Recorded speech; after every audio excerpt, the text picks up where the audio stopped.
Hello everyone, this is Ravali from TGPSC ECPC. So ఇప్పటివరకు మనం ఏమేమి కవర్ చేసాం? ప్రీవియస్లీ మనం సోషో రిలీజియస్ రిఫార్మ్ మూవ్మెంట్స్ చూసాం before 1857 and we have some more socio religious reform movements pending. So అవి మనం ఎప్పుడు చూద్దాం?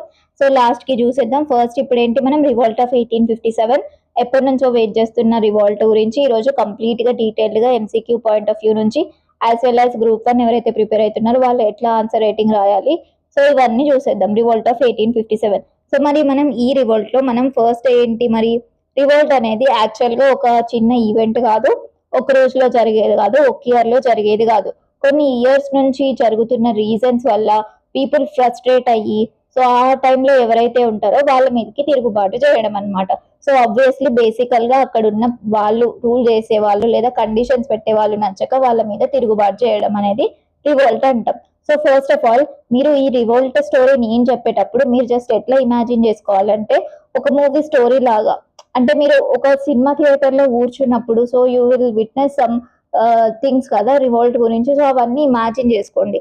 సో నేను ఫస్ట్ జస్ట్ ఎట్లా అంటే, ఇప్పుడు మనం ఆర్ఆర్ఆర్ మూవీ చూసాం కదా, సో దాంట్లో ఎట్లా ఒక్కొక్క ఈవెంట్ జరిగి లాస్ట్ కి అందరూ ఒక ఆడ గ్యాదర్ అయ్యి రివోల్ట్ అనేది అవుతుంది కదా. ఇన్ ది సేమ్ వే ఇప్పుడు మనం చదువుకునే క్లాస్ కూడా అంతే. ఒక్కొక్క కాడ ఒక్కొక్కరి ఈవెంట్, ఒక్కొక్క వాళ్ళ లైక్ వాళ్ళ లక్ష్యం వేరే, కాకపోతే అందరూ తిరుగుబాటు చేసేది బ్రిటిషర్స్ వాళ్ళ మీదికే. సో ఇట్లా మూవీని ఇమాజిన్ చేసుకుంటే మీకు చాలా ఈజీ అయిపోతుంది. అండ్ ఈ మూవీలో మెయిన్ రోల్ ఏంటి, ఇక్కడ పోలీస్ ఆఫీసర్ ఉంటాడు కదా రామ్ చరణ్. సో ఇక్కడ తినేం చేస్తాడు, టైం కోసం చూస్తాడు రివోల్ట్ అవ్వడానికి. సో ఇతను కూడా వాళ్ళ బ్రిటిష్ వాళ్ళ రెజిమెంట్ లోనే ఉంటాడు కదా. సో మన యాక్చువల్ ఇన్సిడెంట్ లో ఏంటి, మంగల్ పాండే కూడా బ్రిటిష్ రెజిమెంట్ లోనే ఉంటాడు, వాళ్ళ దాంట్లోనే ఉంటాడు. సో మెయిన్ రివోల్ట్ మొత్తం తిరుగుబాటు స్టార్ట్ అవ్వడానికి the main reason, the main hero of the story. అంటే ఆబ్వియస్లీ హీరో అంటే అందరూ హీరోసే ఉంటారు. స్టార్టింగ్ పాయింట్ ఒక నిప్పురవ్వ అంటారు కదా, సో అది ఎవరు అంటే మంగల్ పాండే. సో ఇట్లా ఇమాజిన్ చేసుకోండి, అక్కడక్కడ సిచ్యువేషన్స్ అన్ని గ్యాదర్ చేసుకుంటే కంప్లీట్ ఇమాజినేషన్ వరల్డ్కి వెళ్తే it will be easy for us. Okay చలో. సో ఫస్ట్, సో ఇప్పుడు ఏంటి, మరి మన మూవీ స్టార్ట్ అయిపోతుంది, కట్ చేస్తే సీన్ స్టార్ట్ అవుతుంది. సో ఈ సీన్ లో ఏంటి, మరి ఫస్ట్ అసలు ఇప్పుడు కాజెస్ తెలవాలి కదా, బ్యాక్గ్రౌండ్ థింగ్ తెలవాలి కదా. సో మూవీ ఓపెన్ చేస్తే దేంతో ఓపెన్ చేద్దాం ఫస్ట్. సో అక్కడ ఉన్న ప్రజలకి అసలు ఏంటి రీజన్ ఏంటి, సో ఎకనామిక్ రీజన్స్ కావచ్చు, political reasons, so administrative reasons, socio religious movements. So ఇవన్నీ స్టార్టింగ్ సీన్ ఓపెన్ చేద్దాం, దీంతో మన సీన్ 1 ఓపెన్ చేద్దాం. సో ఈ రీజన్స్ అన్ని తెలుసుకున్నాక సీన్ 2 ఏంటి, సో ఈ రీజన్స్ తోని స్ప్రెడ్ అయ్యారు కాబట్టి ఆ స్ప్రెడ్ ఎక్కడెక్కడికి అయ్యింది, ఇది scene two in the sense screen play. So ఇప్పుడు కంప్లీట్ మూవీ కదా మనం అనుకుంటుంది.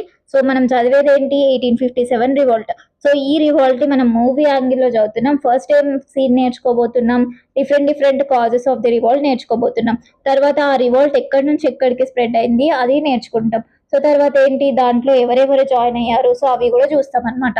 నెక్స్ట్ ఏంటి, బ్రూటల్ సపరేషన్. సో తర్వాత ఏంటి, రివోల్ట్ సక్సెస్ అయ్యేది ఉంటే ఇప్పుడు మన స్టోరీ వేరేలాగా ఉండేది కదా. అంటే ఇప్పుడు చూడండి, ఇప్పుడు ఇది అంటే ఈ రివోల్ట్ సక్సెస్ కాలేదు అనడానికి రీజన్ ఏంటి, మనకి 1857 లో వెళ్ళిపోవాల్సిన బ్రిటిషర్స్ 1947 వరకు ఉన్నారు కదా. సో అంటే ఆబ్వియస్లీ ఈ రివోల్ట్ అనేది సక్సెస్ కాలేదనే కదా దాని అర్థం. సో అంటే ఏంటి, సక్సెస్ కాలేదు అంటే దాన్ని ఎవరో ఒకరు బ్రిటిష్ గవర్నర్ జనరల్స్ వాళ్ళ ప్లేస్ నుంచి సప్రెస్ చేశారనే కదా దాని అర్థం. సో బ్రూటల్ సపరేషన్స్ చూద్దాం, ఇయర్ చూద్దాం, గవర్నర్ జనరల్ చూద్దాం, అండ్ రీజన్స్ ఫర్ ఫెయిల్యూర్ చూద్దాం, కాన్సిక్వెన్సెస్ చూద్దాం. సో ఇవన్నీ the most important thing. Okay, let's get into the first scene. So first scene లో ఏమనుకున్నాం, డిఫరెంట్ కాజెస్ అనుకున్నాం కదా. సో ఒకసారి క్విక్ గా కాజెస్ చూసేద్దాం.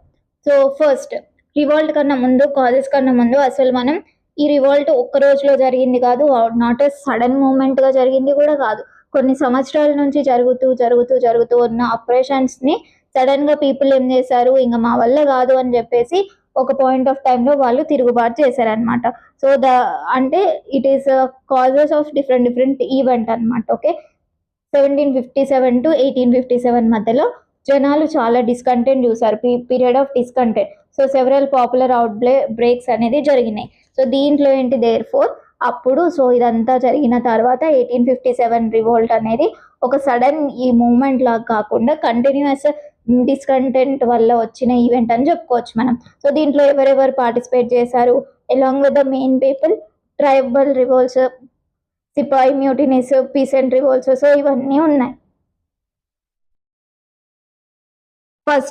ఫస్ట్ ఏంటి మరి మనకి ఎకనామిక్ కాజెస్ అనుకున్నాం కదా.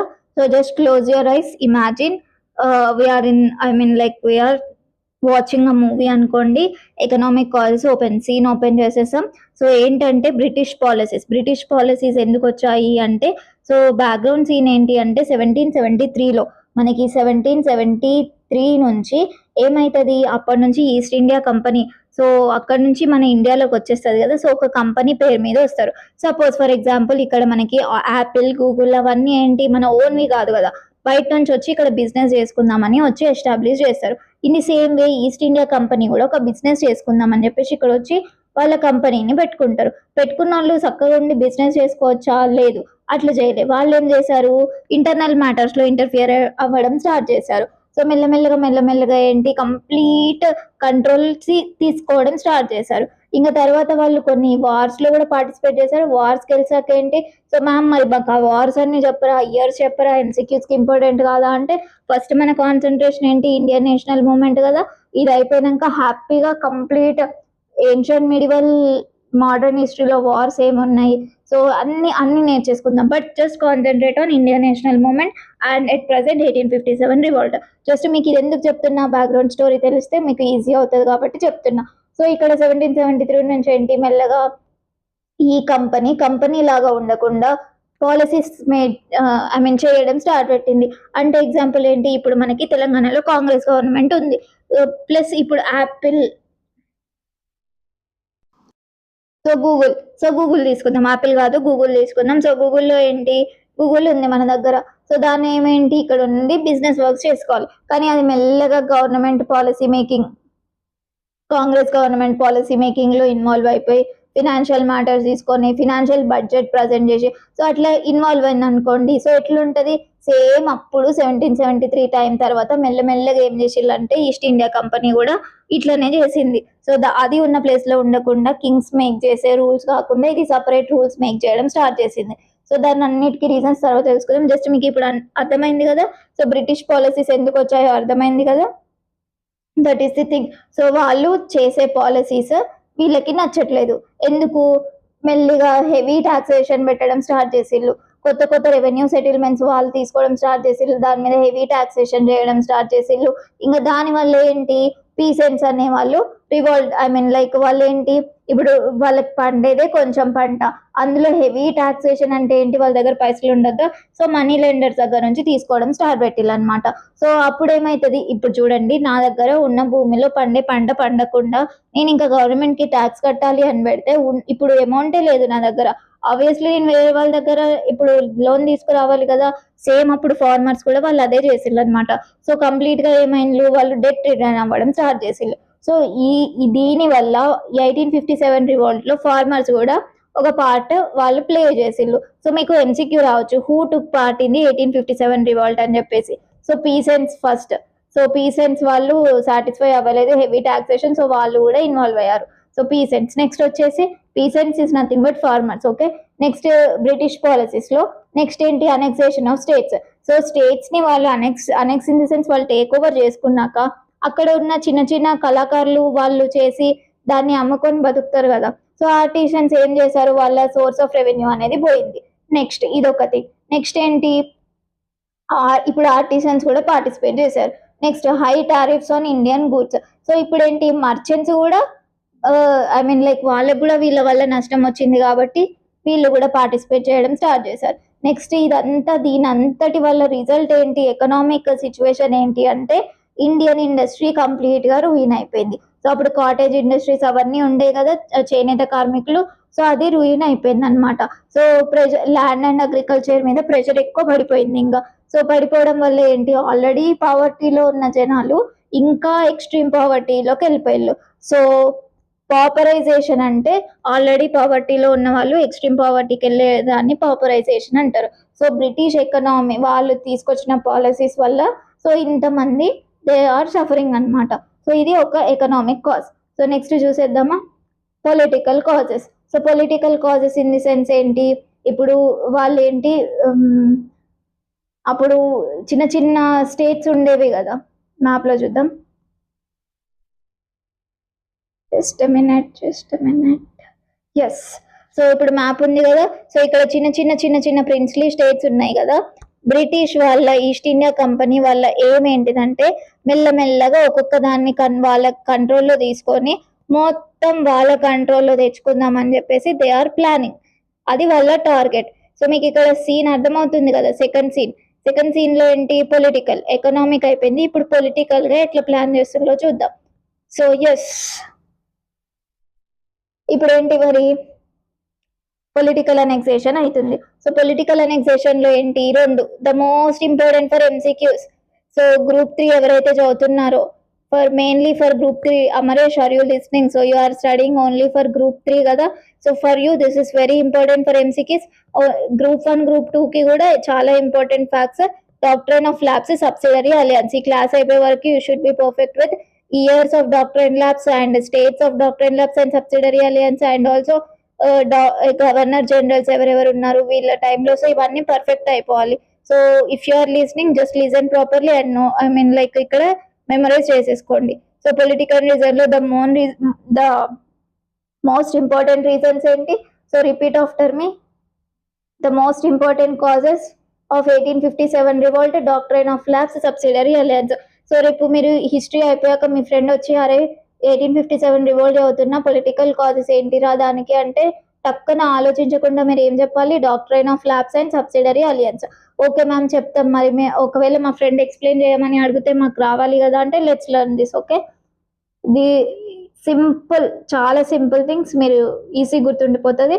So first doctrine of labs is nothing but, labs అంటే ఏంటి, ఐ మీన్ లైక్ ఎక్స్పైర్ అయిపోవడం లేకపోతే కంప్లీట్ అవ్వడం, సో అట్లా కదా ల్యాబ్స్ అంటే. సో మెయిన్గా ఏంటంటే అప్పుడు ఉన్న ప్రిన్స్లీ స్టేట్స్లో ఇప్పుడు సపోజ్ అక్కడ కింగ్ రూల్ చేస్తుండు, కింగ్ చనిపోతే నెక్స్ట్ ఎవరు వాళ్ళ వారసుడే కదా ఆ రాజ్యాన్ని రూల్ చేసేది. సో అప్పుడప్పుడు వారసులు ఉండకపోతే ఏంటి, ఎవరినన్నా దత్తత తీసుకొని లేకపోతే వేరే బాబాయ్ కొడుకో అట్లా ఎవరినన్నా పెట్టేటోళ్ళు కదా. సో బ్రిటిషర్స్ ఇది అబ్జర్వ్ చేసి ఏం చేసిళ్ళు, ఒక రూల్ పెట్టిళ్ళు. ఈస్ట్ ఇండియా కంపెనీ ఒక రూల్ పెట్టింది. ఏం రూల్ పెట్టింది అంటే సింప్లీ మీ ప్రిన్స్లీ స్టేట్ లో కింగ్ ఉన్నాడు. సో కింగ్ ఏంటి, కింగ్ ఉన్నంతసేపు ఓకే మేము మీ జోలికి రా. ఇన్ కేస్ కింగ్ చనిపోయాక మీకు వారసుడు లేకపోతే మేము తీసేసుకుంటాం. మీకు డౌట్ రావచ్చు, సింపుల్ కదా మ్యామ్, వారసుడు లేకపోతే ఎవరైనా దత్తత తీసుకొని పెట్టుకోవచ్చు అంటే వాళ్ళు మనకన్నా తెలివిగలరు. So they did not recognise adopted sons as their successor. So అర్థమైపోయింది కదా. Doctrine of lapse in the sense if there is natural male heir లేకపోతే his kingdom would lapse to the East India company. So I think you got it. మరి doctrine of ల్యాబ్స్కి MCQ ఎట్లా వస్తుంది ma'am అంటే simple. First thing ఇప్పుడు doctrine of lapse అర్థమైంది కదా. So ఇప్పుడు డాక్ట్రైన్ ఆఫ్ ల్యాబ్స్ ఎవరు తీసుకొచ్చిళ్ళు, ఏ ఇయర్లో తీసుకొచ్చిళ్ళు. సో ఈ రెండు first most important things. So ఎట్లా గుర్తుపెట్టుకోవాలి, డాక్ట్రైన్ ఆఫ్ ల్యాబ్స్ అంటే D, lord Dalhousie, DD. So doctrine of lapse lord Dalhousie. Doctrine అని గుర్తుకు రావగానే గవర్నర్ జనరల్ పేరు డీతో స్టార్ట్ అయ్యేది ఎవరు, డల్హౌసీ. సో అతని పేరు గుర్తొస్తే సరిపోతుంది. So doctrine of lapse was introduced by Lord Dalhousie. In which year మరి చూద్దాం. So in which year 1848. Okay, 1848లో ఇంట్రడ్యూస్ చేశారు. సో 1848లో ఫస్ట్ స్టేట్ ఏంటి మరి, డాక్ట్రైన్ ఆఫ్ ల్యాబ్స్ కింద క్యాప్చర్ చేసుకుంది, అనెక్స్ చేసుకుంది సతారా. సో సతారా తర్వాత Jaipur. So yes, just a minute. Yeah, Satara ఎక్కడ ఉంది, సతారా సమ్వేర్ ఇక్కడ ఉంటుంది. జైపూర్ కూడా, నెక్స్ట్ సంబాల్పూర్ ఇక్కడ ఉంటుంది. నెక్స్ట్ భాగత్ ఇక్కడ హిమాచల్ ప్రదేశ్ ఈ ప్లేసెస్ లో ఉంటది. సో భాగత్, నెక్స్ట్ వచ్చి Udaipur, next Jhansi, next Nagpur. So వీటన్నిటిని ఏం చేసుకున్నారు, డాక్ట్రైన్ ఆఫ్ ల్యాబ్స్ పాలసీ కింద అనెక్స్ చేసుకున్నారు. సో మీకు అర్థమైపోయి ఉంటుంది కదా ఇప్పటికి. సో మీరు ఎగ్జామ్ పాయింట్ ఆఫ్ వ్యూలో ఏం గుర్తుపెట్టుకోవాలి, ఇయర్స్ గుర్తుపెట్టుకోవాలి, ఏ స్టేట్స్ గుర్తుపెట్టుకోవాలి. సో ఏంటి మరి ట్రిక్ అనుకుందామా. సో ఫస్ట్ సతారా అయితే గుర్తుంటది, ఆబ్వియస్లీ గుర్తుండాల్సిందే. సో ఫస్ట్ స్టేట్ కి no trick. Last state Nagpur కూడా గుర్తుండాలి. సో నాగ్పూర్ 1854. ఈ రెండు అయిపోయినాయి. మధ్యలో ఏంటంటే సో జై సంబాల్పూర్ అని ఎవరన్నారు? భగత్ అన్నాడు. సో జై సంబాల్పూర్ అని భగత్ అన్నాడు. ఎక్కడన్నాడు? ఉదయ్పూర్లో అన్నాడు. జై సంబాల్పూర్ అని భగత్ ఉదయ్పూర్లో అని అన్నాడు. సో జై సంబాల్పూర్ అని భగత్ ఎక్కడన్నాడు? ఉదయ్పూర్లో అన్నాడు. సో జై సంబాల్పూర్ రెండు ఒకటే కిందికి వస్తున్నాయి కదా. సో రెండు ఎప్పుడు 1849. Okay, just immediately after first state. So 1848 Satara, 1849 జై సంబాల్పూర్, జైపూర్ సంబాల్పూర్. నెక్స్ట్ భగత్ కదా, భగత్ ఎక్కడ మరి? ఉదయ్పూర్లో అన్నాడు. ఉదయ్పూర్. సో ఝాన్సీ ఆబ్వియస్లీ గుర్తుండిపోతుంది కదా, బికాస్ ఈ revolt main personality Jhansi Lakshmibai. So మనం మర్చిపోలేం. సో వాళ్ళ ఝాన్సీని కూడా వీళ్ళు డాక్టరైన్ ఆఫ్ ల్యాబ్స్ కిందనే అనెక్స్ చేసుకున్నారు. సో ఏ ఇయర్లో? 1853. సో లాస్ట్కి ఏంటి? నాగ్పూర్. సో ఇప్పుడు గుర్తుండిపోతుందిగా. ఇప్పుడు చెప్పండి, ఫస్ట్ అసలు మనం ఏం చదువుకుంటున్నాం? What we are reading, we are studying safe 1857 revolt. 1857 revolt లో ఏం చదువుతున్నాం? రీజన్స్ లో ఏం చూసుకున్నాం? ఎకనామిక్ రీజన్ చూసుకున్నాం, అయిపోయింది. నెక్స్ట్ ఏంటి? పొలిటికల్ రీజన్స్ చూసుకుంటున్నాం. పొలిటికల్ రీజన్స్ లో రెండేంటివి? డాక్ట్రైన్ ఆఫ్ ల్యాబ్స్ ఒకటి, నెక్స్ట్ ఇంకొకటి ఏంటి? Subsidiary alliance. So doctrine of lapse చూస్తున్నాం. డాక్ట్రైన్ ఆఫ్ ల్యాబ్స్ ఎవరు ఇంట్రడ్యూస్ చేశారు? లార్డ్ డల్హౌసీ. సో ఏ ఇయర్ లో ఇంట్రడ్యూస్ చేశాడు? 1848 లో ఇంట్రడ్యూస్ చేశాడు. సో 1848 లో ఫస్ట్ ఏంటి? సతారా. సో సతారా తర్వాత ఏంటి మరి? కంటిన్యూస్ గా లైన్ గా కొన్ని అనెక్స్ చేసుకున్నారు కదా. సో లాస్ట్ ఏంటి? నాగ్పూర్ అనుకున్నాం. సో నాగ్పూర్ కన్నా ముందు ఝాన్సీ అనుకున్నాం. ఈ మధ్యలో ఉన్న ఎట్లా గుర్తుపెట్టుకుందాం అనుకున్నాం? జై సంబాల్పూర్, భగత్ అని ఎవరన్నారు? భగత్ అన్నాడు. ఎక్కడన్నాడు? ఉదయ్పూర్ లో అన్నాడు. జై సంబాల్పూర్ రెండింటికి ఒకటే కంబైండ్ ఉంది కాబట్టి రెండు ఎప్పుడు 1849 లో అనుకున్నాం. నెక్స్ట్ ఏంటి? భగత్. సో ఇక్కడ 1850 లో అనెక్స్ చేసుకున్నారు. నెక్స్ట్ ఏంటి? ఉదయ్పూర్. ఉదయ్పూర్ ఎప్పుడు? 1852. ఆమె కరెక్ట్? 1852. ఎస్, ఉదయ్పూర్ వచ్చేసి 1852. నెక్స్ట్ ఇంకా ఝాన్సీ ఆబ్వియస్లీ గుర్తుండాలి, బికాస్ ఝాన్సీ లక్ష్మీబాయి. సో దానికి ట్రిక్ ఏం లేదు, 1853 గుర్తుపెట్టుకోవాల్సిందే. సో లాస్ట్ వచ్చేసి నాగ్పూర్ 1854. So finish. ఇవన్నీ ఏంటి? Doctrine of labs, states finish అయిపోయాయి కదా. సో ఇంకొకటి trick, I mean like trap ఎక్కడ పడిపోతామంటే ఎగ్జామ్లో, ఈ అవధ్ కూడా 1857 లో అనెక్స్ చేసుకున్నారు. కాకపోతే ఇది డాక్ట్రైన్ ఆఫ్ ల్యాబ్స్ కాదు. సో ఎందుకు కాదో నెక్స్ట్ చెప్తా. ఓకే, మరి ఇక్కడ డాక్ట్రైన్ ఆఫ్ ల్యాబ్స్ అయిపోయింది కదా. నెక్స్ట్ ఏం చూసుకోవాలి? సబ్సిడరీ అలయన్స్ చూసుకోవాలి. సబ్సిడరీ అలయన్స్ రిలేటెడ్ థింగ్ చూద్దాం. Yes, subsidiary alliance. So subsidiary alliance meaning ఏంటి? Nothing, just simply it is I mean like ఇప్పుడు మ్యాప్ చూద్దాం ఒక్క నిమిషం. యా, ఇప్పుడు మ్యాప్ ఉంది కదా మనకి. మ్యాప్లో ఇన్ని ప్రిన్స్లీ స్టేట్స్ ఉన్నాయి. వీళ్ళందరూ బ్రిటిషర్స్కి అగేన్స్టే ఉంటారా? అంటే ఐ మీన్ లైక్ వాళ్ళ మధ్యలో కూడా లొల్లి ఉంటాయి కదా. వాళ్ళు కూడా అనెక్స్ట్. సపోజ్ ఇక్కడ హైదరాబాద్ ఉంది, నిజామ్స్ ఉన్నారు. ఇక్కడ మైసూర్ ఉంది. మైసూర్ మొత్తం ఇది ఎక్స్పాండ్ చేసుకుందాం అనుకుంటది కదా. అంటే ఏంటి? మైసూర్కి హైదరాబాద్కి మధ్యలో కూడా రైవర్లీ ఉంటది కదా. సో ఇట్లా ఇక్కడ ఏంటి? ఝాన్సీ, భోపాల్, నాగ్పూర్. సో వీళ్ళందరి మధ్యలో కూడా రైవర్లీ ఉంటది కదా. సో ఇది ఉంటది కాబట్టి థర్డ్ పర్సన్ ఎవరు? బయట నుంచి వచ్చిన పర్సన్ ఎవరు? మనకి బ్రిటిషర్ కదా, ఈస్ట్ ఇండియా కంపెనీ కదా. సో ఈస్ట్ ఇండియా కంపెనీ ఏం చేసింది? బాగా అబ్జర్వ్ చేసి, సరే వీళ్ళకి మధ్యలో పడదు, నేను పోయి ఏం చేస్తా అంటే ప్రొటెక్షన్ ఇస్తా అని చెప్పేసి, మెల్లగా నేను దాంట్లో దూరతైపోతుంది కదా అని చెప్పేసి ఒక ప్లాన్ వచ్చింది. సో ఏం చేసింది? ఇది ఫస్టే మన నిజామ్స్ హైదరాబాద్ దగ్గరకు వచ్చిళ్ళు. సో వచ్చేసి ఏం చేస్తుంది? నేను మీకు ప్రొటెక్షన్ ఇస్తా, వేరే వాళ్ళు ఎవరైనా మీ మీదకి వస్తే మీ ఆర్మీతోని మా ఆర్మీ కూడా ఫైట్ చేస్తుంది. కాకపోతే ఏంటంటే మేము చెప్పినట్టు మీరు వినాలి అంటారు, లేకపోతే మేము మీతో ఫైట్ చేసి తీసుకుంటాం అంటారు. సో హైదరాబాద్ ఏం చేస్తుంది? సబ్సిడరీ అలయన్స్ కి ఒప్పుకుంటది అనమాట. సో అదేంటో చూద్దాం ఒకసారి. సో సబ్సిడరీ అలయన్స్ చూస్తున్నాం. సో ఫస్ట్ సబ్సిడరీ అలయన్స్ ఎవరు ఇంట్రడ్యూస్ చేశారు? Lord Wellesley. Ma'am doctrine of lapse కి డిడి అనే ట్రిక్ చెప్పారు కదా. D for doctrine of lapse, D for Dalhousie. So మరి సబ్సిడరీ అలయన్స్ కూడా ఒక ట్రిక్ చెప్పండి అంటే, ఫస్ట్ అలయన్స్ అంటే ఏంటి? అలయన్స్ ఈస్ నథింగ్ బట్ సంబంధం. ఇప్పుడు సపోజ్ మనం మనకి ఇంకొక మన ఫ్రెండ్ ఉన్నాడు అనుకోండి. సో నీకు ఉన్న ఫ్రెండ్కి మధ్యలో మంచి అలయన్స్ ఉందంటే ఆబ్వియస్లీ మన వెల్బీయింగ్ మన మంచి కోరుతారు కదా, అంతే కదా. ఎక్కడైనా ఎవరితోనైనా మనకి మంచి సంబంధం ఉందంటే వాళ్ళు మనం మంచిగా కోరుతారు కదా. మంచి కోరేదాన్ని ఇంగ్లీష్లో ఏమంటాము, వెల్ బీయింగ్ అంటాం. సో అర్థమైంది కదా, వెల్ బీయింగ్ అంటాం. సో ఇప్పుడు అలయన్స్ అనగానే మీకు గుర్తుకు రావాల్సింది ఏంటి, వెల్.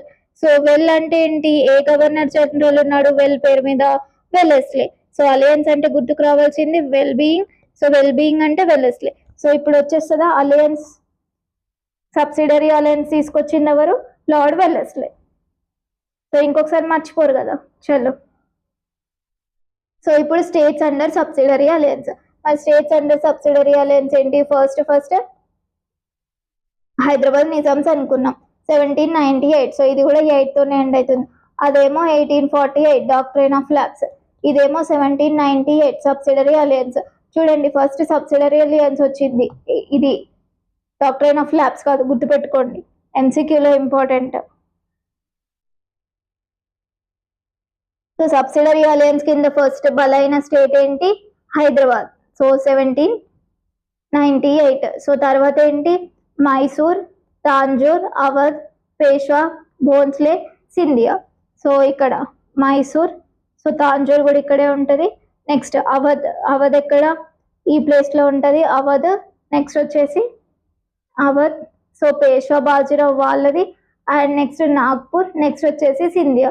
సో ఈ ప్లేసెస్ని సబ్సిడరీ అలయన్స్ కింద తీసుకున్నారు. ఓకే, ప్లేసెస్ గుర్తుపెట్టుకోవాలి అంటే ఎంఏటి ఎస్పిబి, ఎస్పి బాలసుబ్రహ్మణ్యం అంటాం కదా. సో ఇక్కడ ఒక సింగర్ పేరు వచ్చింది, ఆశా భోస్లే. భోస్లే అంటే ఆశా భోస్లే గుర్తుకు రావాలి. సో నెక్స్ట్ ఏంటి, singer Balasubrahmanyam the great legendary కదా, ఎస్పిబి గుర్తుపెట్టుకోండి. S for Scindia, P for Peshwa Bajirao, B for Bhosle, and MAT, M for what, Mysore, A for Awadh, T for Tanjore. మాట ఎస్పీబీ అని గుర్తుపెట్టుకోండి, కానీ ఆబ్వియస్లీ ఇట్లా గుర్తుపెట్టుకుంటే గుర్తుండవు. కంప్లీట్ పేర్లు గుర్తుపెట్టుకుంటేనే బెటర్ నా ఉద్దేశంలో. ఓకే, ఒక ట్రిక్ అయితే ఉంది, మీకు నవ్వు వస్తుంది వింటే. సో గర్ల్స్ మనం ఎక్కువ కనెక్ట్ అవ్వచ్చు. సో ఈ మధ్యలో బాయ్స్ కూడా బాగా కాన్సన్ట్రేట్ చేస్తున్నారు సెల్ఫ్ కేర్ మీద. సో జనరల్గా మనం దేని మీద ఎక్కడైనా బయటికి ఎండలో పోతే ఏమొస్తుంది అనుకుంటాం, ట్యాన్ అయిపోతాం అనుకుంటాం కదా. సో ట్యాన్ అయిపోతాం కదా, ఎవరు, మనం అనుకుంటాం కదా. సో మై ట్యాన్, ట్యాన్ రాగానే ఏమంటాం, అట్లా షాక్ అవుతాం కదా, అవుచ్ అనుకుంటాం కదా. So so my for Mysore, next tan Tanjore, Awadh. సో ఇవి గుర్తుంటాయి కదా, ఆర్డర్ వైజ్ గుర్తుంటాయి. So my tan, my for Mysore. So M and Mysore fill చేసుకొని 1799. సో ఫస్ట్ వచ్చేసి నిజాం హైదరాబాద్ 1798. దాని తర్వాత ఇమీడియట్లీ ఏంటి, మైటాన్. మైటాన్ అంటే మైసూర్ తాంజూర్ 1799. నెక్స్ట్ వచ్చేసి అవధ్ 1801, ఒక ఇయర్ గ్యాప్ 1801. నెక్స్ట్ ఇవి గుర్తుపెట్టుకోండి మీరు, ఇంకా ఎస్పీబీ గుర్తుంటుంది కదా, Scindia 1804. Next Bhosle of Nagpur 1803, Peshwa Bajirao 1802. So yes, I think you are perfect with subsidiary alliance and doctrine of lapse. So most important for MCQ ఏంటి, ఆల్రెడీ మనకు తెలుసు, పేష్వా బాజీరావు ఇది ఏంటి సబ్సిడరీ అలయన్స్ కింద బ్రిటిషర్స్కి వెళ్ళిపోయిండు అని తెలుసు. కానీ ఏ treaty, 1802లో treaty of Bassein. So ఒక వార్ అవుతుంది, వార్లో ఓడిపోతాడు. ఓడిపోతే ఏంటి, ఒప్పందం కుదుర్చుకుంటారు కదా, ఒప్పందాన్ని ఏమంటారు, ట్రీటీ అంటాం. సో ట్రీటీ అంటాం. సో ఈ ట్రీటీ ఆఫ్ ఎక్కడ మరి, Bassein. So treaty of Bassein ఎప్పుడైతుంది, 1802. సో దీని రిజల్ట్ ఏంటి, సబ్సిడరీ అలయన్స్ కింద ఈస్ట్ ఇండియా కంపెనీకి వీళ్ళు సరెండర్ అయిపోతారు అనమాట. So accepted subsidiary alliance. So ఇది ఎంసీక్యూ పాయింట్. ఎట్లా అడుగుతారు MCQ, in which year Peshwa Bajirao to accepted subsidiary alliance, 1802. లేదా under which treaty, treaty of Bassein. So finish. I think you are getting perfect with the thing కదా. Bore కొడుతుందా, నిద్ర వస్తుందా, లేవాలి నిద్ర వస్తే. మరి మనం ఎగ్జామ్ ట్రాప్ ఒకటి చూస్తాం అనుకున్నాం కదా ఇంతకుముందు. అవధ్ ఎప్పుడు ఈస్ట్ ఇండియా కంపెనీ చేతులకు పోయింది, 1856 టైంలో పోయింది. మరి 1856 టైంలో పోయింది కానీ అప్పుడు జరిగే ఏంటి డాక్ట్రైన్ ఆఫ్ ల్యాబ్సా? ఎస్, డాక్ట్రైన్ ఆఫ్ ల్యాబ్స్ అనుకున్నామా? కాదు, అవదొక్కటి ఎక్సెప్షన్ అనుకున్నాం. ఎందుకు ఎక్సెప్షన్ అంటే అవధ్ 1801లోనే ఈస్ట్ ఇండియా కంపెనీ కింద సబ్సిడరీ అలయన్స్ కింద వెళ్ళిపోయింది. మరి 1856 సీన్లోకి ఎందుకు వచ్చింది మ్యామ్ అంటే అప్పుడు వాళ్ళ మిస్గవర్నమెంట్ వల్ల లార్డ్ డల్హౌసీ తీసుకున్నాడు అనమాట. Subsidiary alliance doctrine of lapse కాదు, ఆల్రెడీ 1801లోనే సబ్సిడరీ అలయన్స్ కింద ఈస్ట్ ఇండియా కంపెనీకి వెళ్ళిపోయింది. So are you ready now? Revision.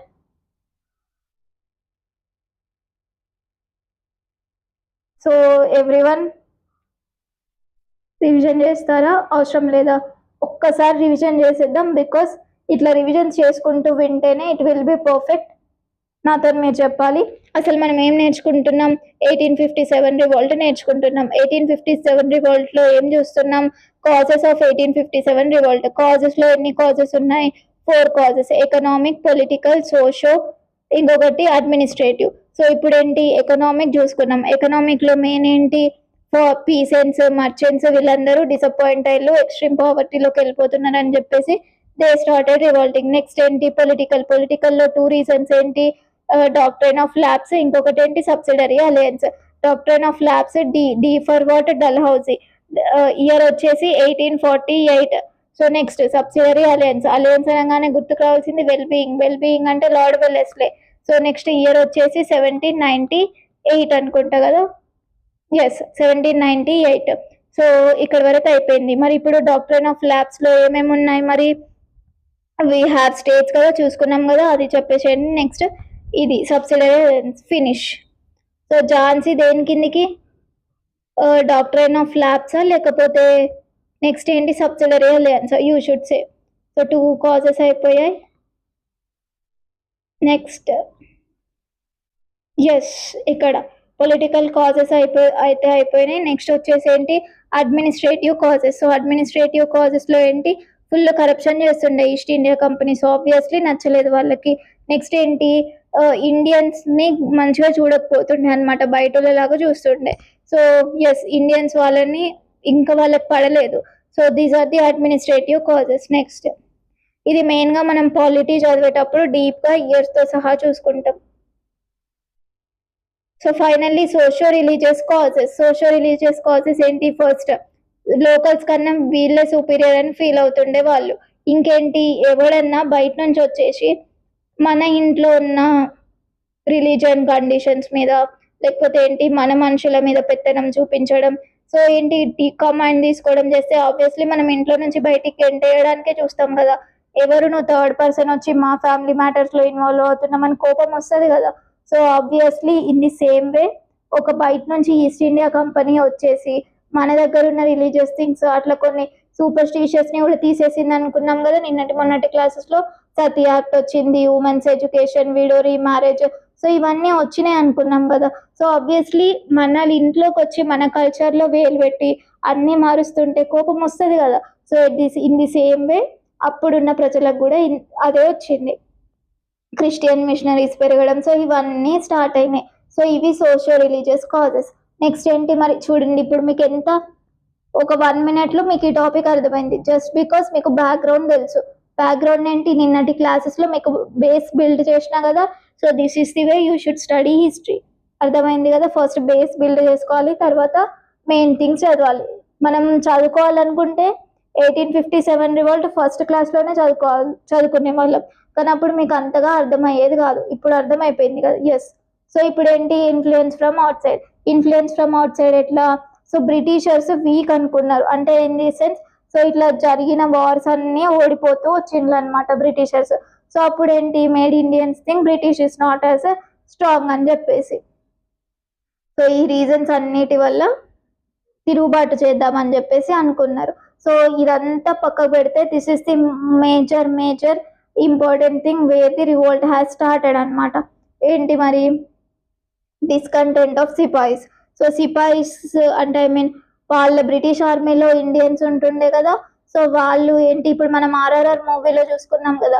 So అతను ఏంటి? బ్రిటిష్ పోలీస్ దాంట్లోనే వర్క్ చేస్తాడు కదా. So in the same way మన ఇండియన్స్ వాళ్ళ పోలీస్ ఆర్మీలో ఉంటుండే వాళ్ళు అనమాట. సో ఏంటి మరి రెస్ట్రిక్షన్స్ ఆన్ ఏంటి,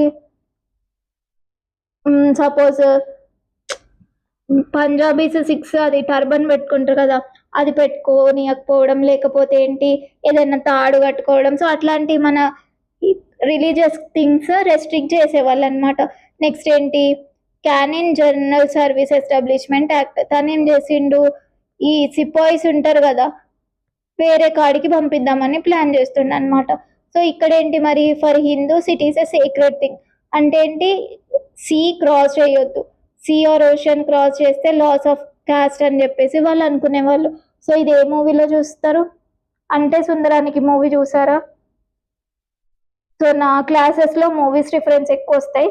సో అంటే సుందరానికి మూవీలో ఏంటి అతను అక్కడికి వెళ్ళేసి వచ్చిండని చెప్పేసి నాలుక మీద సంథింగ్ ఏదో చేయడం చేస్తారు అంటే అది ఒక సూపర్ స్టిషన్ లాగా.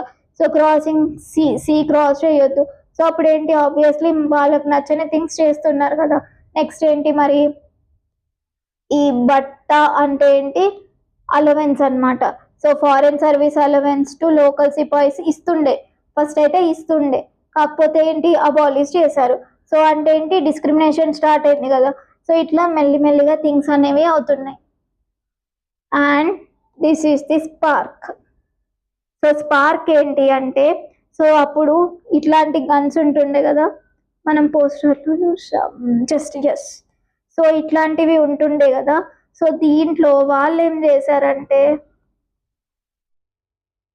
యా, సో అప్పుడు ఏంటి ఇట్లా నోటితోనే చించి ఇక్కడ పెట్టాలి కదా, మరి అక్కడ ఏంటి బోన్ డస్ట్ ఆఫ్ యానిమల్స్ ఉంటుండే అనమాట. మళ్ళీ ఇంకేంటి introduction of Enfield rifle. So దీంట్లో ఏంటి అంటే ఈ greased wrapping paper must be bitten off to use rifle, అంటే ఇది వాడాలంటే ఫస్ట్ కొరికి దాంట్లో పెట్టాలన్నమాట. This was reportedly made of ఏంటి మరి beef and pig meat. So Muslims ఏంటి వాళ్ళకి ఇది ట్యాబు కదా పిగ్ మీట్. సో బీఫ్ ఏంటి హిందూస్కి cow is a sacred thing. So ఇది సో అటు హిందూస్కి ఇటు ముస్లిమ్స్కి ఇద్దరికి కాంట్రవర్షియల్ థింగ్ ఇదన్నమాట. సో ఇది వాళ్ళు మేము వాడము అని చెప్పారు. సో అప్పుడేమైంది మెల్లిగా కాంట్రవర్సీ పెరిగి పెరిగి పెరిగి the main hero Mangal Pandey. So the main hero Mangal Pandey, so అతను ఇంకా చూసి చూసి చూసి ఆయనే రివోల్ట్ అవ్వడం స్టార్ట్ చేసిండు. A young sepoy of 34th native infantry fired his superior, చల్ కాల్ చేసిండు అనమాట. So hero introduction. సో ఇప్పుడు ఇమాజిన్ చేసుకోండి హీరో ఇంట్రొడక్షన్. సో ఆ సిపాయిస్లో నుంచి ఒక సిపాయి మంగల్ పాండే అనే అతను ఎదురుగున్న వాళ్ళ సుపీరియర్ని ఇంకా చూసి చూసి చూసి సడన్గా కాలుస్తాడనమాట. So this is our hero introduction. మరి ఎప్పుడు date is important. So April 8th 1857. So April 8th 1857. So ఇప్పటికీ అన్ని ఇయర్స్ గుర్తున్నాయి కదా. సో దాంట్లో this is one of the most important thing. ఎప్పుడు మంగల్ పాండే ఎప్పుడు మంగల్ పాండేని ఎగ్జిక్యూట్ చేశారు అంటే ఏప్రిల్ 8th 1857. సో ఇట్లా చేస్తే ఎవరు సో ఇప్పుడు ఏంటి మరి ఇక్కడ ఇతను చేసిండు సుపీరియర్ని ఫైర్ చేస్తే ఇంకా వాళ్ళు ఊరుకుంటారా మన హీరోని.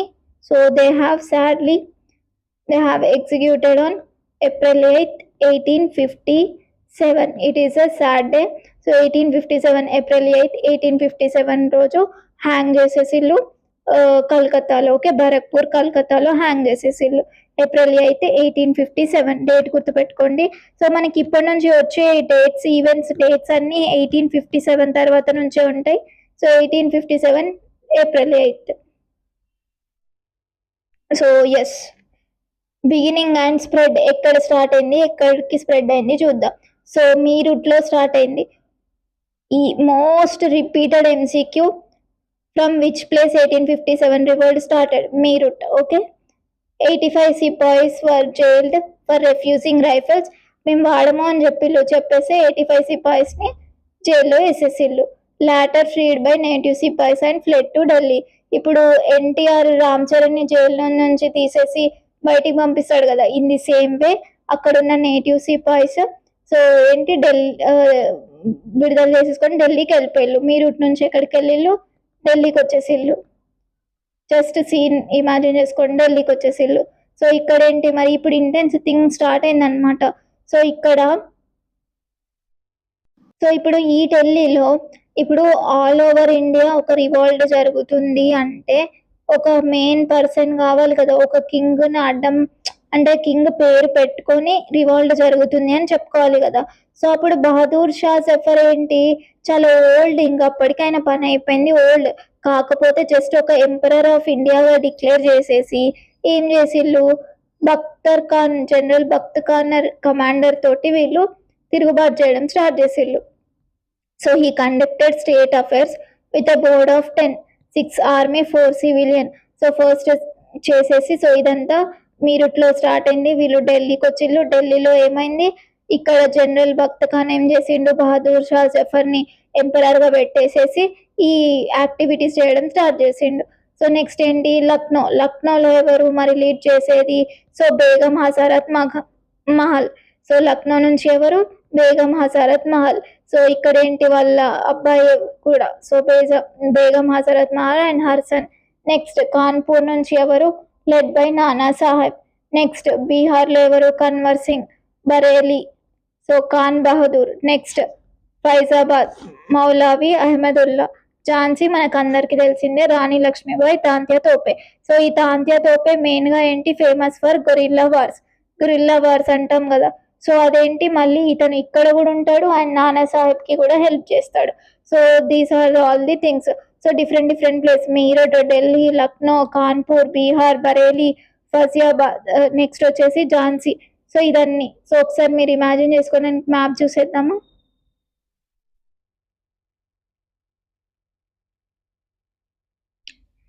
Yes, here is the map. Okay, so ఇక్కడ ఉన్న ప్లేసెస్ అన్ని,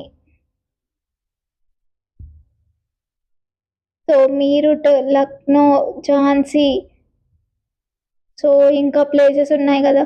సో ఇవన్నీ రివోల్ట్ అన్ని ఒక్కొక్క ప్లేస్ లో ఒక్కొక్కరు రివోల్ట్ చేసిల్లు అనమాట. ఒకసారి ఇయర్స్ చూద్దామా. ఎస్, సో మరి ఇయర్స్ ఏంటివి మరి, మనకి ఎప్పుడు స్టార్ట్ అయింది, 1857లో స్టార్ట్ అయింది. సో 29th March 1857లో Mangal Pandey attacked British officers at Barrackpore. 1857 obviously 1857 ఉంటుంది. సో స్టార్టింగ్ డేట్ వచ్చేసి 29th March. నెక్స్ట్ ఏంటి, 8th April రోజు మంగల్ పాండేని ఎగ్జిక్యూట్ చేసిళ్ళు. నెక్స్ట్ 10th May 1857లో ఏంటి, revolt officially began at Meerut. So revolt ఎప్పుడు స్టార్ట్ అయింది, 10th Mayలో స్టార్ట్ అయింది. So Mangal Pandey entrance scene ఎక్కడ, ఐ మీన్ లైక్ బరక్పూర్లో 29th March రోజు. మార్చ్ తర్వాత రివోల్ట్ మీరుట్లో ఎప్పుడు స్టార్ట్ అయింది, 10th May, అంటే 2 months గ్యాప్ తర్వాత. సో అంతే కదా. సో 8th Aprilలో ఎగ్జిక్యూట్ చేసేసారు, 10th Mayలో revolt officially began. 11th May ఏంటి, rebels captured Delhi, Bahadur Shah declared emperor of India. So ఒక ఏంటి లైక్ పేరుకు మాత్రం ఒకరు ఉండాలి కదా ఎంపరర్, సో బహదూర్ షాని డిక్లేర్ చేసేసిళ్ళు. సో ఢిల్లీ తర్వాత ఇవేంటి separation things. So end date వచ్చేసి 28 September 1857, స్టార్టింగ్ డే వచ్చేసి 10th May స్టార్ట్ అయితే 20 Septemberకి ఎండ్ అయింది. So suppressed. Okay, these are the things. Scene అంటే అర్థమవుతుంది కదా, 1857 రివాల్ట్. సో ఇక్కడ వీళ్ళందరూ ఉన్నారు. సో ఒక్కొక్క ప్లేస్లో ఒక్కొక్క బ్రిటిష్ సుపీరియర్ సప్రెస్ చేశాడు. సో ఎంసీక్యూస్కి కూడా ఇది చాలా ఇంపార్టెంట్. అండ్ ఝాన్సీని సప్రెస్ చేసింది ఎవరు అంటే, ఝాన్సీలో రివాల్ట్ని ఆపేసింది ఎవరు, సర్ హ్యూజ్ రోజ్ ఆపేసింది అనమాట. సో తనేమన్నాడు, ఇంతమంది మెన్ మధ్యలో ఒక్కటే ఉమెన్ రెబెల్ ఉంది అని చెప్పేసి, అంటే ఎండ్ అయిపోయినాక చెప్పిండు అనమాట.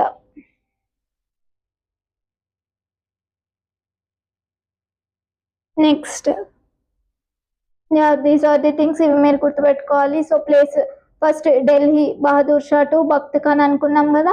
సో బహదూర్ షా 2ని ఎంపరర్గా పెట్టేసి ఎవరు, బక్త్ ఖాన్ నడిపిస్తుండు. సో అతన్ని వీళ్ళని ఆపేసింది ఎవరు, జాన్ నికోల్సన్ అండ్ హుడ్సన్. నెక్స్ట్ ఏంటి, బనారస్లో లికయత్ అలీ, అతన్ని ఆపేసింది జేమ్స్ నెల్లీ. సో ఇక్కడ ఏంటి క్యాంపెల్ ఇక్కడ ఉంటాడు ఎట్లా మ్యామ్ అంటే జస్ట్ ఏం లేదు, అవన్నీ పక్క పక్క ప్లేసెసే కదా. సో వాళ్ళు అక్కడ నుంచి ఇక్కడికి, సో వీళ్ళ పేర్లు గుర్తుపెట్టుకుంటే సరిపోతుంది. మీరు ఏ ఏ ప్లేసెస్ లో ఎక్కడెక్కడ ఉన్నారు, ఎక్కడెక్కడ ఆపేసిళ్ళు అని చెప్పేసి. సో వీళ్ళు ఇదంతా చెప్పేసిన. Okay, other leaders were put to death. Nana Saheb నేపాల్కి వెళ్ళిపోయిండు అండ్ ఇక్కడ సప్రెస్ చేసేసిళ్ళు. మెల్లగా రివోల్ట్ అనేది చల్లబడిపోయింది. Next reasons for failure. So reasons for failure ఏంటి? No all India participation. So కొన్ని ప్రిన్స్లీ స్టేట్స్ యునైట్ అయినాయి కదా, సో ఆల్ ఇండియా పార్టిసిపేషన్ లేదు. నెక్స్ట్ ఏంటి? Poor arms and equipment. మన దగ్గర ఉన్నాయి అప్పుడు పూర్ ఆర్మ్స్, అంటే బ్రిటిషర్స్ దగ్గర అడ్వాన్స్డ్ వెపన్స్ ఉండే కదా, సో అదొకటి. So coordinated and poorly organised. No unified ideology, limited classes involved. So yes,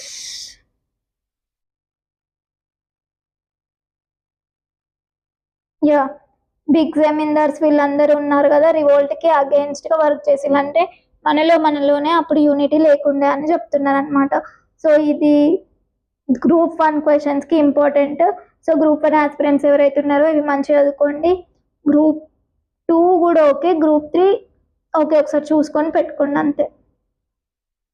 so this is for group 1. Just ఎవరెవరు ఏమేమన్నారో సో ఒకసారి చదువుకోండి. నెక్స్ట్, సో కాన్సిక్వెన్సెస్ అయిపోయినాయి. కాన్సిక్వెన్సెస్ ఇన్ ది సెన్స్ దాని తర్వాత వచ్చే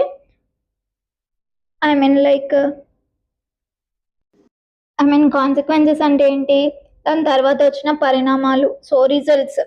సో మెయిన్గా ఏంటి, ఇంకా ఈస్ట్ ఇండియా కంపెనీకి అర్థమైపోయింది వీళ్ళని ఇట్లనే వదిలేస్తే ఇంకా వాళ్ళు చాలా చెలరేగిపోతారని చెప్పేసి ఏం చేశారు, ఈస్ట్ ఇండియా కంపెనీ ఏమైంది, కంపెనీ రూల్ అయిపోయి క్వీన్ రూల్ స్టార్ట్ అయింది. సో అక్కడ నుంచి క్వీనే డైరెక్ట్ గా రూల్ చేస్తా అని చెప్పేసి చెప్పింది అనమాట. So 1858 queen rule started. 1857 revolt అయితే క్వీన్ రూల్ ఎప్పుడు స్టార్ట్ అయింది, 1858 లో స్టార్ట్ అయింది. So queen's proclamation. Next,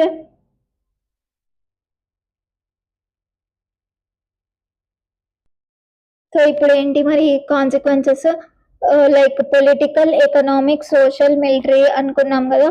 so political లో ఏమనుకున్నాం, క్వీన్ రూల్ డైరెక్ట్ వచ్చేసింది, క్వీన్ ప్రొక్లమేషన్ November 1st 1858 వచ్చే ఇక్కడ జరిగింది అనుకున్నాం కదా. నెక్స్ట్ ఏంటి, సరే ప్రామిసెస్ చేశారు, సరే మేము మంచిగా నడుచుకుంటాం, ఇప్పటి నుంచి మేము అనెక్సేషన్స్ చెయ్యం, ఆక్యుపై చేసుకోము, ఈక్వల్ రైట్స్ అండ్ ఆపర్చునిటీస్ ఉంటాయి, సో ఇంకా మీ రిలీజియస్ అఫైర్స్ లో మేము ఇంటర్ఫియర్ కాము అని చెప్పేసిళ్ళు అనమాట. అంటే ఇప్పుడు ఏదైనా వార్ ఎండ్ అయినా ఏదైనా ఎండ్ అయినా కొన్ని ప్రామిసెస్ అయితే చేసేయాలి కదా, సో అందుకు. నెక్స్ట్ ఏంటి, economic things. So economic things లో ఏమైంది అంటే, సో టెరిటోరియల్ గా అయితే ఎక్స్పాన్షన్ చేయడం బంద్ చేసిళ్ళు, అనెక్సేషన్ బంద్ చేస్తామని చెప్పిళ్ళు, కాకపోతే ఇక ఎకనామిక్ గా లూట్ చేయడం స్టార్ట్ చేసిండు అనమాట, దోచుకోవడం స్టార్ట్ చేసిండు. సో నెక్స్ట్ ఏంటి, ఈ రివాల్ట్ ఉంది కదా, తిరుగుబాటు జరిగినప్పుడు ఇప్పుడు వాళ్ళకి ఎక్విప్మెంట్స్ కావాలన్నా, గన్స్ ఇవన్నీ కావాలన్నా మనీ కావాలి కదా. సో ఈ రివాల్ట్ అయిపోయినాక వాళ్ళకి చేసిన ఖర్చు అంతా ఎవరి మీద వేసిళ్ళు, ఇండియన్స్ మీద వేసిళ్ళు. నెక్స్ట్ ఏంటి, social causes, racial discrimination, hated అనేది ఇంకెక్కువ అయిపోయింది అనమాట ఇండియన్స్ కి యూరోపియన్స్ కి మధ్యలో. నెక్స్ట్ ఏంటి, మిలిటరీ పరంగా ఇంతకుముందు ఆర్మీలో ఇండియన్స్ ఉంటుండే, కాకపోతే ఇప్పుడు పర్సంటేజ్ అనేది డిక్రీజ్ అయిపోయింది. నెక్స్ట్ ఏంటి, sepoys were recruited from regions mainly which supported them. So Punjab, Nepal, Northwest frontier. So ఇవన్నీ consequences after the war. So finished. I think now you are all perfect కదా 1857 revolt తోటి. yes or no? yes అయితే that's good, no అయితే ఒక్కసారి మళ్ళీ వినండి, చదువుకోండి, మళ్ళీ ఒక్కసారి వినేస్తే you will get perfect. So ఇవన్నీ చూసినాం, సబ్సిడరీ అలయన్స్ చూసినాం.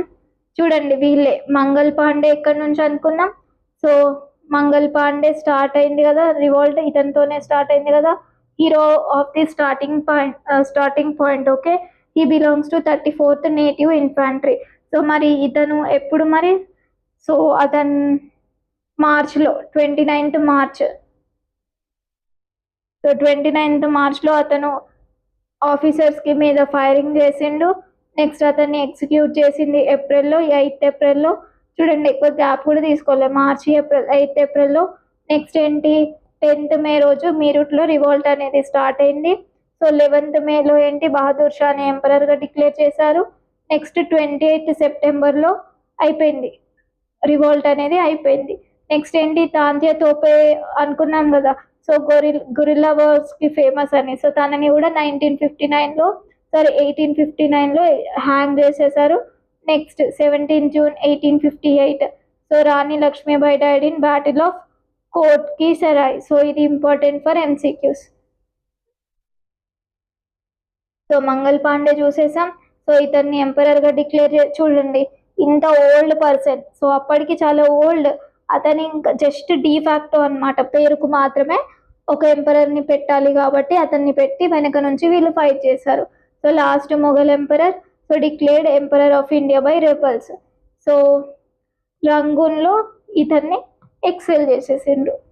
నెక్స్ట్ బక్త్ ఖాన్. సో బక్త్ ఖాన్ ఏంటి, మిలిటరీ లీడర్ అనుకున్నాం కదా ఢిల్లీలో అతను. నెక్స్ట్ నానా సాహెబ్, చూడండి ఇక్కడ Nana Sahib. So led revolt from Kanpur. Nana Sahib ఎక్కడ నుంచి, కాన్పూర్. సో మరి ఇతను ఎవరు, పేష్వా బాజీరావు టూకి అడాప్టెడ్ సన్.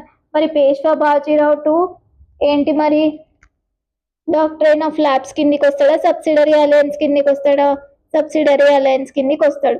మరి సబ్సిడరీ అలయన్స్లో ఏంటి మరి, ఏంటి I mean year 1802 year, subsidiary alliance 1802లో ట్రీటీ ఆఫ్ బసెన్. సో ఇతను నానా సాహెబ్ వీళ్ళ అడాప్టెడ్ సన్ అన్నమాట. So Nana Sahib. Next Tantia Tope. So Tantia Tope executed in 1859. మరి అతను famous for guerrilla warfare. So chief military commander of Nana Sahib అన్నమాట. So he helped for Jhansi Lakshmibai also as well as Nana Sahib also. Next ఎవరు, Begum Hazrat Mahal. So మరి తిని ఇక్కడ నుంచి, లక్నో నుంచి. So wife of Nawab Wajid Ali Shah. So yes, వాళ్ళ కొడుకుని నవాబ్గా డిక్లేర్ చేసింది వాళ్ళ హస్బెండ్ తర్వాత. రాణి లక్ష్మీబాయి తెలిసిందే, doctrine of labs. So conversing ఎక్కడి నుంచి, బీహార్ నుంచి, జగదీష్పూర్, జమీందార్ ఆఫ్ జగదీష్పూర్. సో ఇవి మళ్ళీ టేబుల్ ఫార్మాట్లో ఇచ్చిన క్విక్ రివిజన్కి హెల్ప్ఫుల్ అవుతుంది అని చెప్పేసి సో ఒకసారి రివైజ్ చేసేసుకోండి. సో అదేంటి మరి, డాక్ట్రైన్ ఆఫ్ ల్యాబ్స్ కిందికి వస్తుందా, సబ్సిడరీ అలయన్స్ కిందికి వస్తుందా, సబ్సిడరీ అలయన్స్ కిందికి వస్తుంది.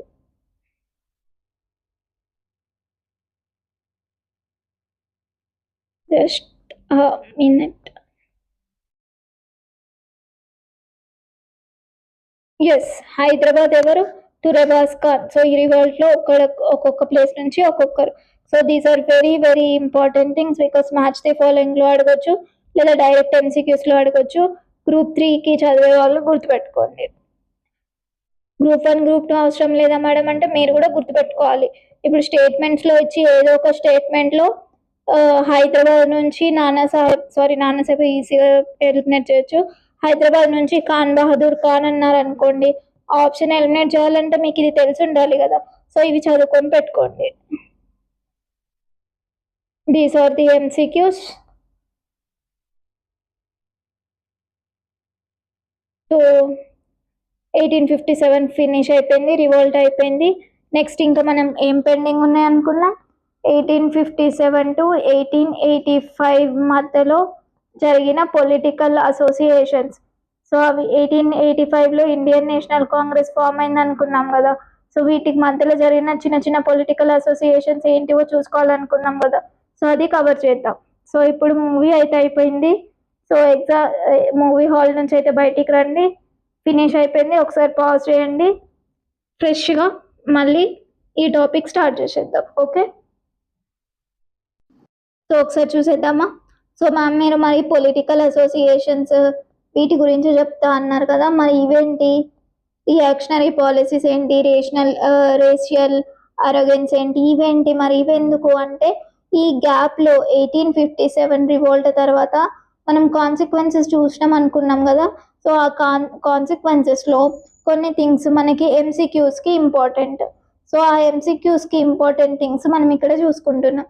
So why important? Major cause for the rise of Indian nationalism అంటే ఏంటి? 1885లో ఒక పొలిటికల్ పార్టీ ఎస్టాబ్లిష్ కానీకి జనాల మధ్యలో నేషనలిజం అనే ఫీలింగ్ రానికి కొన్ని కాజెస్ ఉన్నాయి.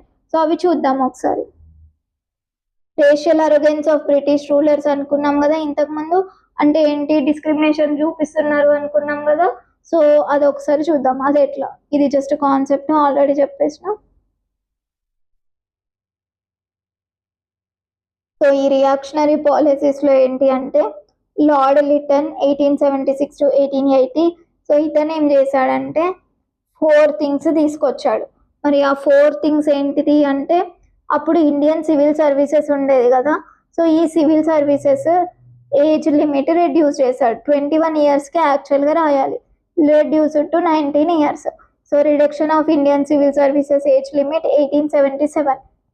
This is very important for MCQ, గుర్తుపెట్టుకోండి. In which year Indian civil service age reduced to 19 years? 1877. By whom? Lord Lytton. Okay, ఇతని పేరు గుర్తుపెట్టుకోండి, లార్డ్ లిటన్. నోట్ చేసి పెట్టుకోండి. Governor generals, viceroys, so ఎక్కడెక్కడ వస్తున్నారు, వాళ్ళు చేసిన ఏంటి, అవి కూడా అడుగుతారు అనమాట.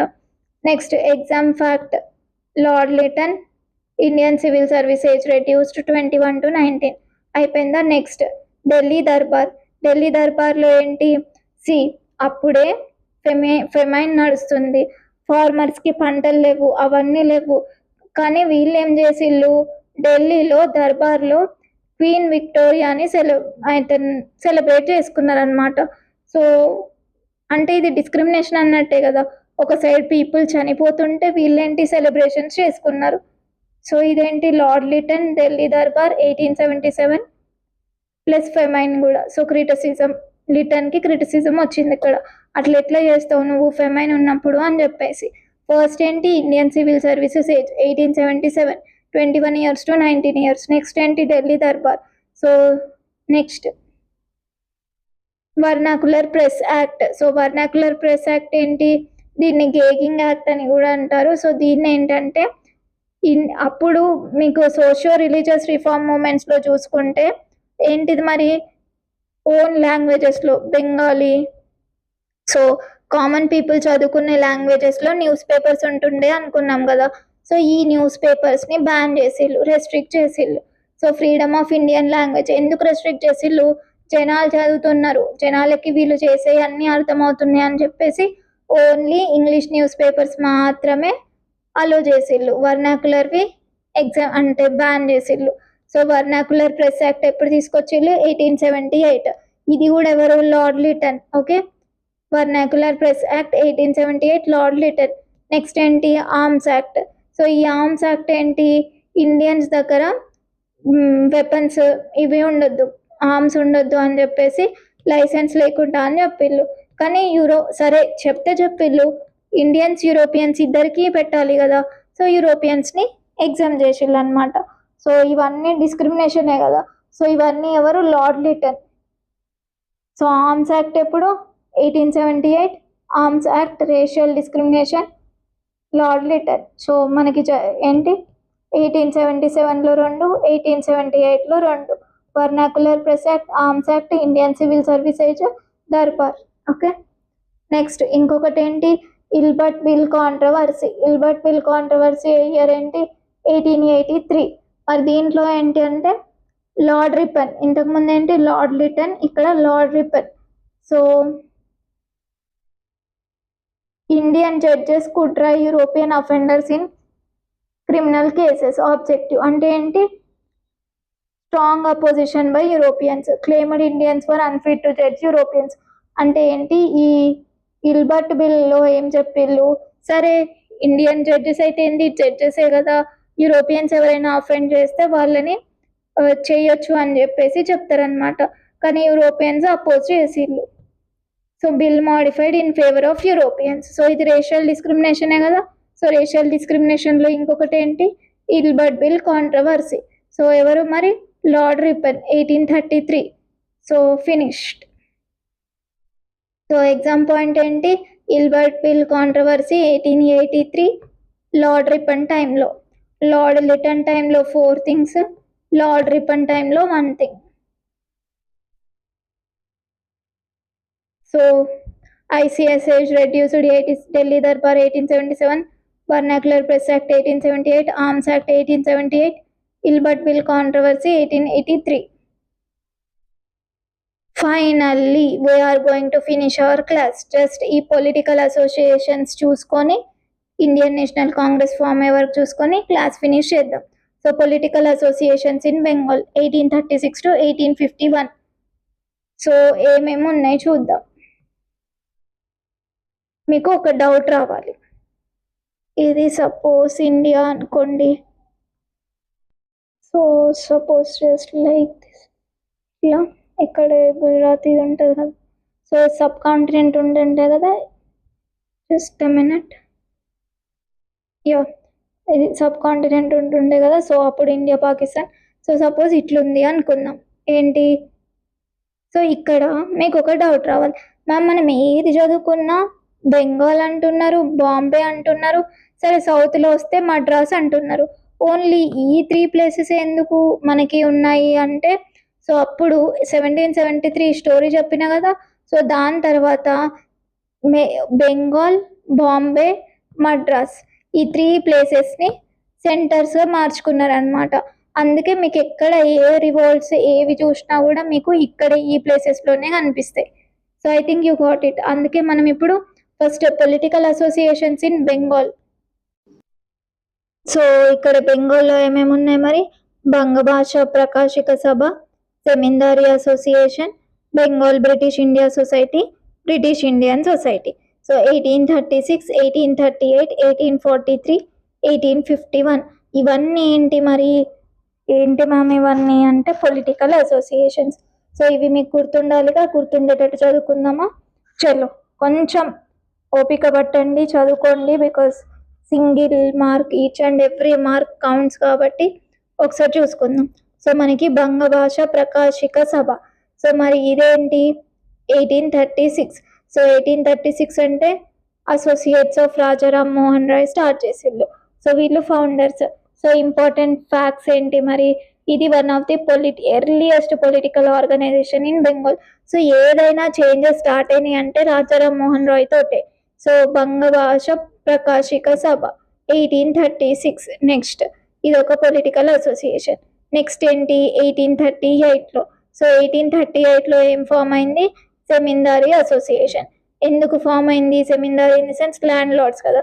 So landlords society, Zamindari అసోసియేషన్కి ఇంకో పేరేంటి, ల్యాండ్ లార్డ్ సొసైటీ. సో దీనికి ఎవరు మరి, ద్వారకానాథ్ ఠాగూర్ అండ్ బెంగాల్ జమీందార్స్. సో ద్వారకానాథ్ ఠాగూర్ ఎవరు, రవీంద్రనాథ్ ఠాగూర్ ఉన్నారు కదా, సో వాళ్ళ తాత. మనం సినిమా పోస్టర్ ఎందుకంటే మనకి చూడండి, రవీంద్రనాథ్ ఠాగూర్ అనుకుందాం. సో ద్వారకానాథ్ ఠాగూర్, దేవేంద్రనాథ్ ఠాగూర్. సో దేవేంద్రనాథ్ ఠాగూర్ ఏంటి, తత్వబోధిని సభ, తత్వబోధిని పత్రిక, తర్వాత ఏంటి తత్వబోధిని సభని బ్రహ్మ సమాజ్లో మర్జ్ చేసిండు, తర్వాత ఏంటి ఆది బ్రహ్మ సమాజ్ పెట్టిండు కదా. సో ఇవి గుర్తుపెట్టుకోండి. ఎవరు, దేవేంద్రనాథ్ ఠాగూర్. ఎవరు, ఇతను రాజారామ్ మోహన్ రాయ్ వాళ్ళ ఫాదర్. 3 generations చూడండి. Sorry Rabindranath, I'm extremely sorry, Rabindranath Tagore వాళ్ళ ఫాదర్ దేవేంద్రనాథ్ ఠాగూర్, తాత వచ్చేసి ద్వారకానాథ్ ఠాగూర్. సో ద్వారకానాథ్ ఠాగూర్ ఏం చేశాడు, zamindars, landlord society. So ఇప్పుడు ఇట్లా గుర్తుంటది కదా, ల్యాండ్ లార్డ్ సొసైటీ. సో ఇదేంటి మరి, first political association founded in India to safeguard landlord interest.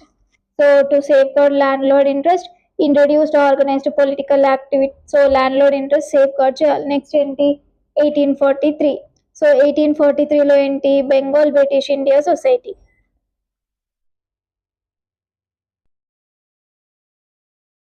So we have finished what, Bangabhasha Prakashika Sabha and zamindari association. So ఈ 2 ఫినిష్ చేసాం. ఈ 2 ఏమనుకున్నాం, 1836లో బంగభాష ప్రకాశిక సభ. సో ఎవరు? రాజా రామ్మోహన్ రాయ్ అసోసియేట్స్ ఫామ్ చేశారు అనుకున్నాం. నెక్స్ట్ ఏంటి? 1838లో Zamindar association. Next Dwarkanath Thakur and Bengal zamindars. So ఇది జమీందారీ అసోసియేషన్ మెయిన్ ఎందుకు ఫామ్ చేశారు? To protect the interest of landlords interest protect చేయడానికి ఫామ్ చేశారు.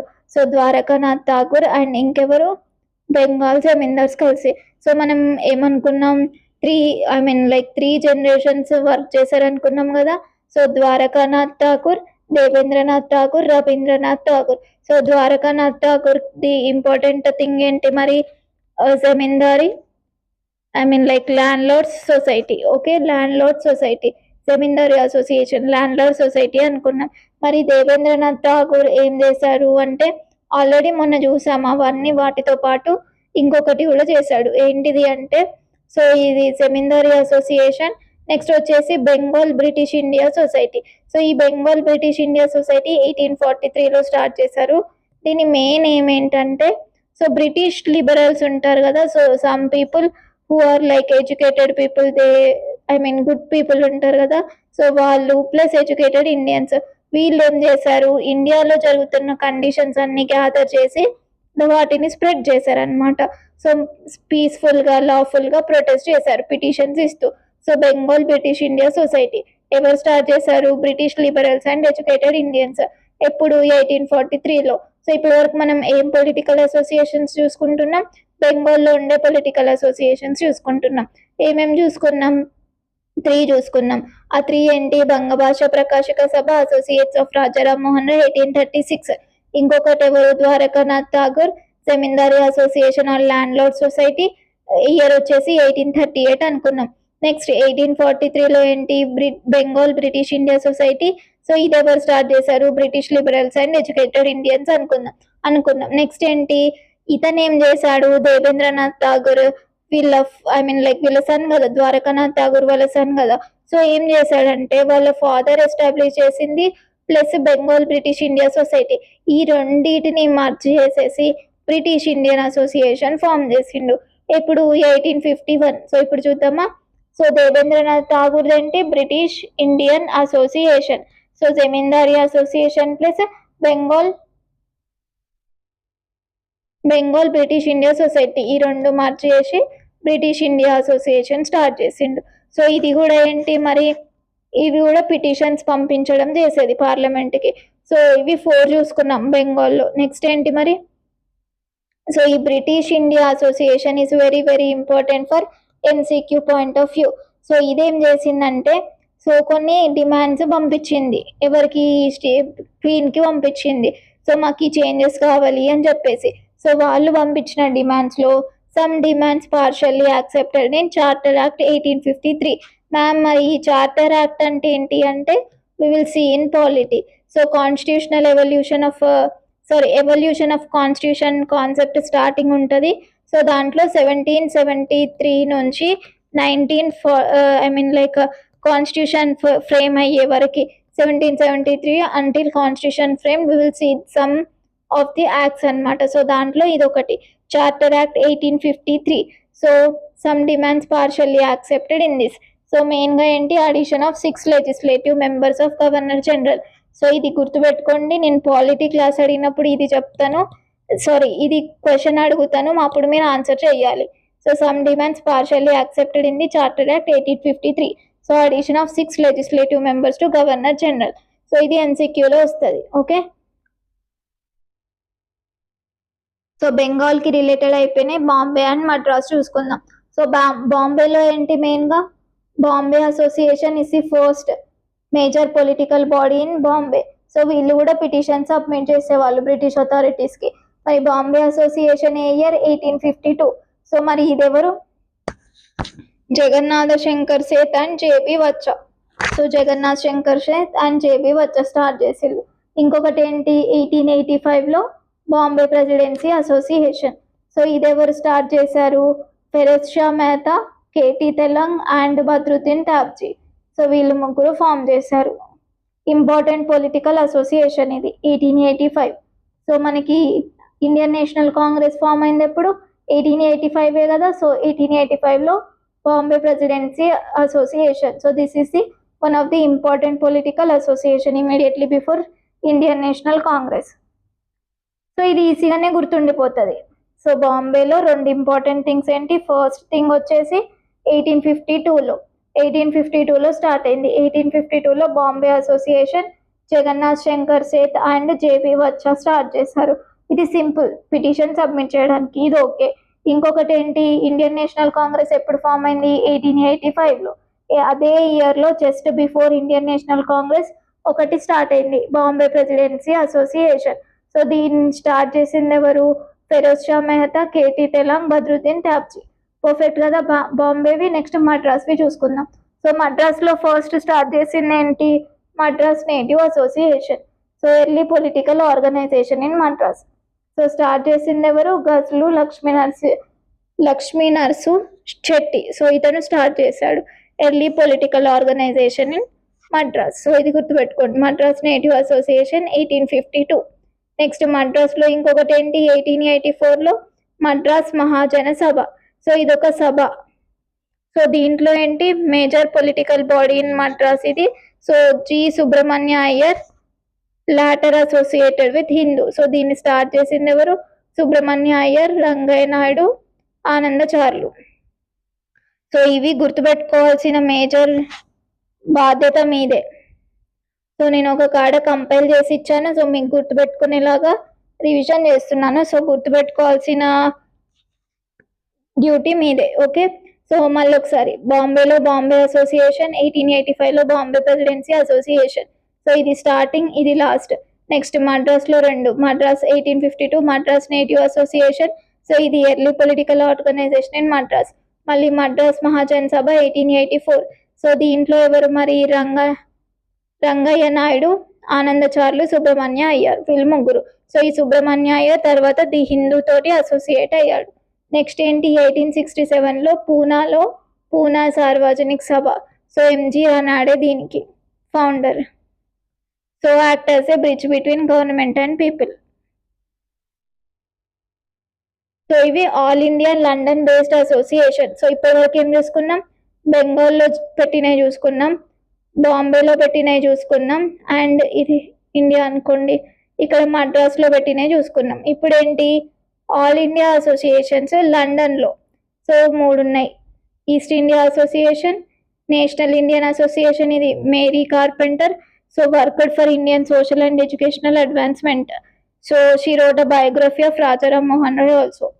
సో 1867. నెక్స్ట్ ఏంటి? East India association 1866, Dadabhai Naoroji. So Dadabhai Naoroji రాసింది ఇంకొకటి ఏంటి? Drain of wealth theory. So అతను ఇంకొక అసోసియేషన్ ఏంటి? East India association. ఎక్కడ మరి? లండన్లో. So establish London to discuss Indian issues and influence British public opinion. So branches తర్వాత ఇండియాలో ఓపెన్ చేశారు. నెక్స్ట్ ఏంటి మరి? 1877లో ఇండియన్ అసోసియేషన్, ఇది కూడా లండన్లోనే. ఇది ఓపెన్ చేసింది ఎవరు? Anand Mohan Bose. So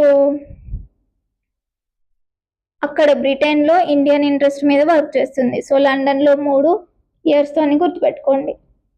so Indian national congress 1883, Surendranath Banerjee.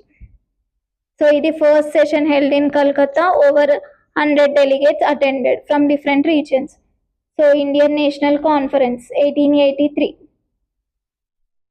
So finally Nationalist Association immediately before Indian National Congress.